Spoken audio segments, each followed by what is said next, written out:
Hello and welcome to the Brunton Podcast series.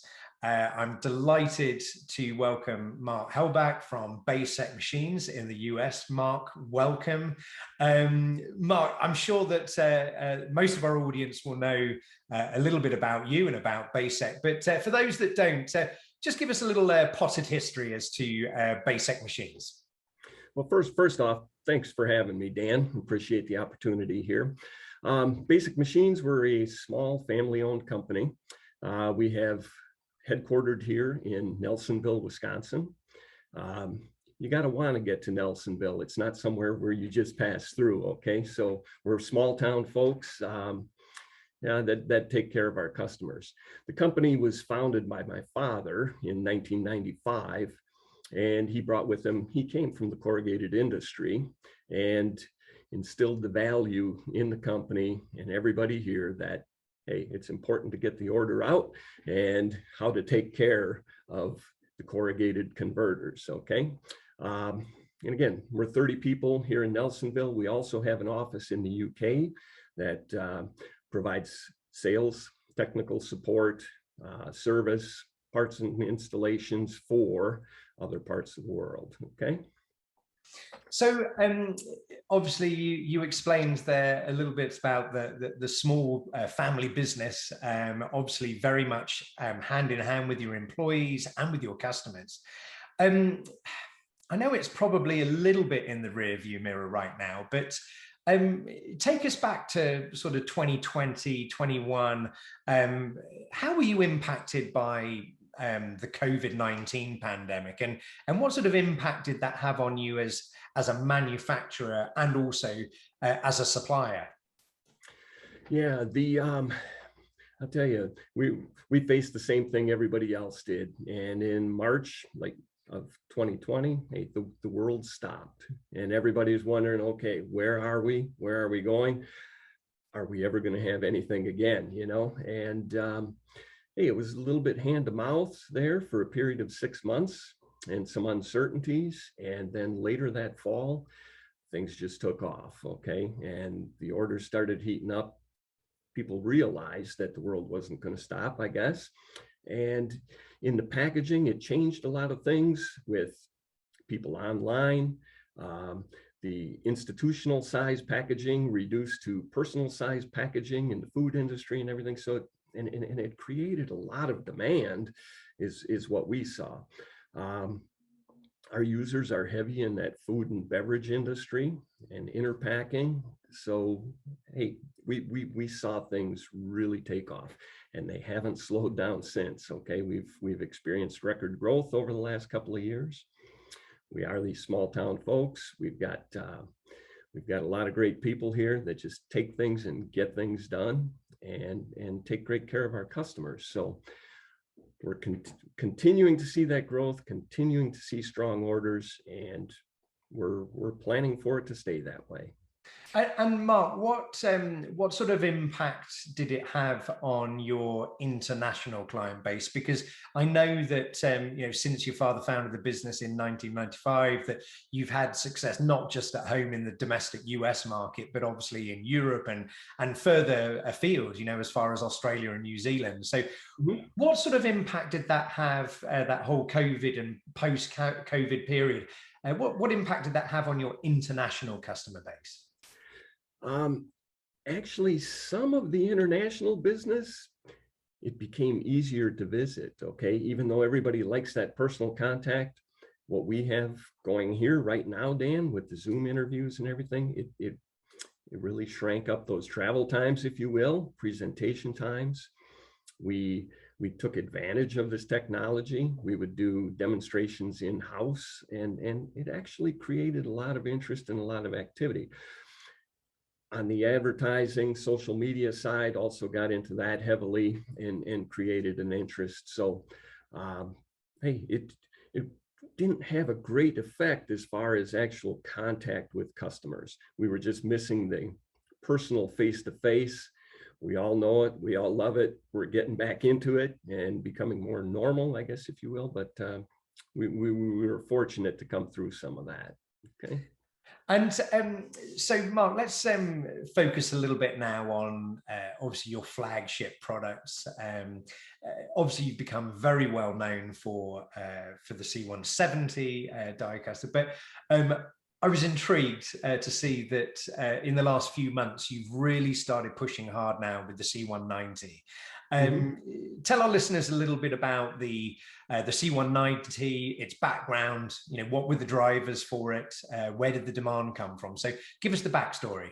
Sure. And like you said, hey, our flagship model is the C170, has been for years. Nick-free multiple out die cutting it's what we do. Over the years, there was always requests, larger sheet size, larger sheet size, larger sheet size. And hey, you always look for ways to do it. It's always a challenge, but we found a way to do it. And we created the C190, which gives you an extra 200 millimeters across the machine. We don't sacrifice any length through. We're still 1400 millimeters through. So we're able to accommodate that larger sheet size. And I think a lot of that was, point of purchase, packaging, displays, things like that initiated some of that stuff.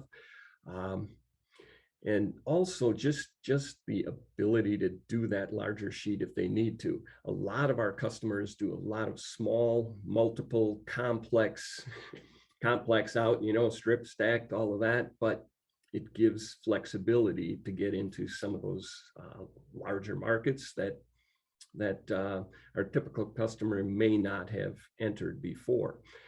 As far as the machine itself, we've actually had the C190 in the field for 3 years, okay? And we wanted to make sure that what we had changed was solid and sound before making the big promotion, I guess, if you will. So we kind of quietly promoted it over the last 3 years, let people know that was available if they had the need and the demand for that larger size. Late 2021, we just decided, hey, it's time to do a full launch, and hey, we've got a couple orders on the books, have delivered a couple since that time, so hey, it's successful.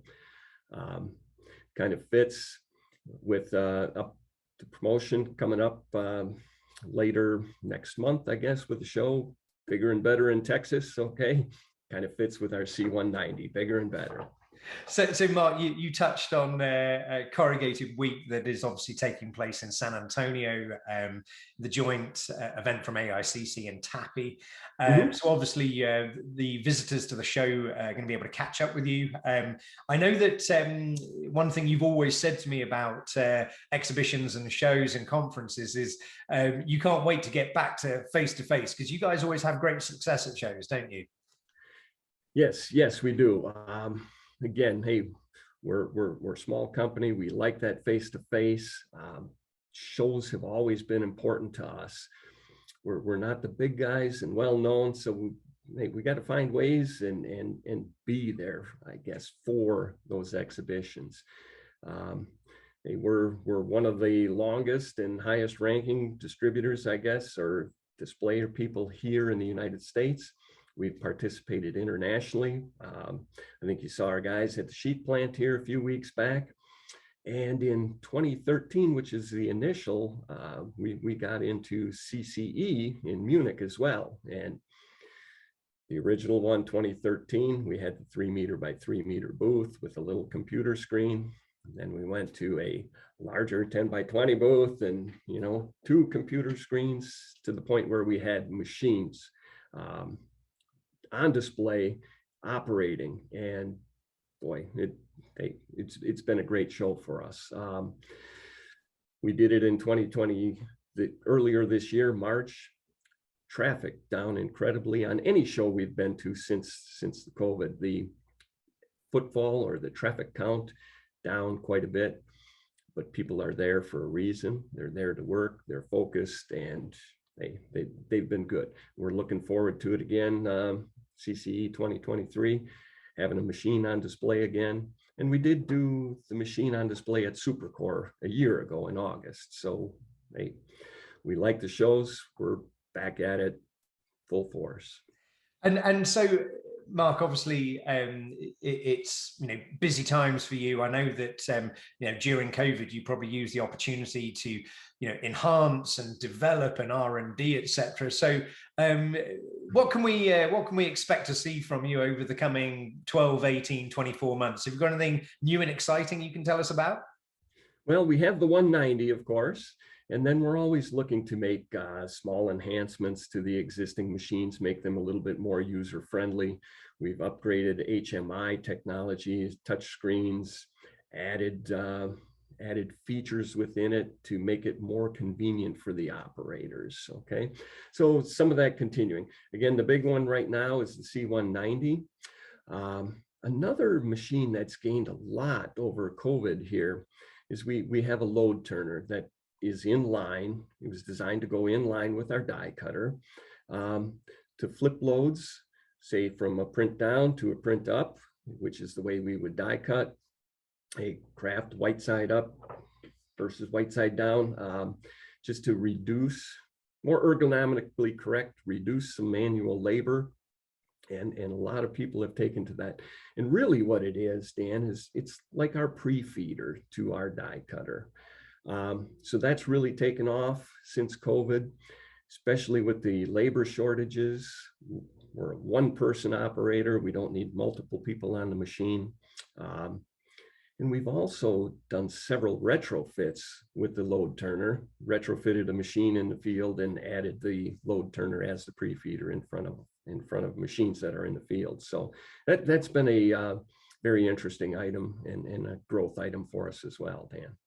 And Mark, you touched on there, obviously trying to develop systems that require fewer operators. I want to move away from Baysek now and really talk to you just generally about what your views are on the industry at large, because there is no doubt that there is an element of lost skill sets with people retiring and not getting the next generation coming through. Post-pandemic, people deciding they could drive Amazon delivery trucks instead of forklift trucks. So tell me, just in a bit of a nutshell, what's your view on where are the challenges that converters really face for the next 12 to 24 months? Yeah, and hey, the workforce is one of them, Dan. We hear it here in the United States. We hear it in England. We hear it wherever I've traveled throughout Europe. We've heard it down under, Australia, New Zealand. Everybody facing the same challenges. And sometimes you just ask yourself, where did everybody go? But it's the same all over the world. I think that one's going to continue. And we've actually had customers that have said, hey, I need more of your machines. It only takes one person to operate it, where some of the other machinery that does die cutting like we do, it takes multiple operators and stuff to do. So we've seen an increase on that side. I think availability is going to continue as a challenge for everyone. And obviously another important aspect, energy supply, particularly here in Europe with the current conflict between Russia and the Ukraine. I mean, obviously we've seen gas pipes being shut off and energy efficiency comes to the fore. Obviously the Baysek equipment, servo driven, etc. So we're looking at energy reduction within the manufacturing space. Yeah. Well, our machine is very floor space friendly, I guess. Okay, so we don't consume a lot of floor space or anything like that, Dan. Energy consumption, we get that question once in a while. We provide the information as far as FLA and average amp draws and everything, and energy consumption has not been a reason for anybody not to buy a Baysek. Well, Mark, thank you so much indeed. It's been great to catch up with you. I'm looking forward to pulling on my Stetson and catching up with you in San Antonio in mid-September at Corrugated Week. So, Mark, thank you so much for joining us. All the best. Dan, appreciate the time and attention and the opportunity to spend some time with you. Thank you.